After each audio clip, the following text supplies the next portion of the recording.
নবীজি দুখানা হাত উত্তোলন করে দোয়া করলেন, আল্লাহুম্মা ইহদি উম্মা আবি হুরায়রা, আয় আল্লাহ তাআলা আমি দোয়া করি তুমি দয়া করে আবু হুরায়রার মাকে হেদায়েত নসিব করে দাও।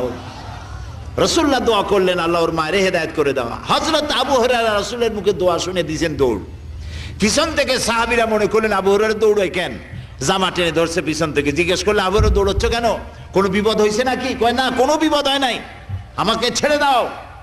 কেন, কি হয়েছে?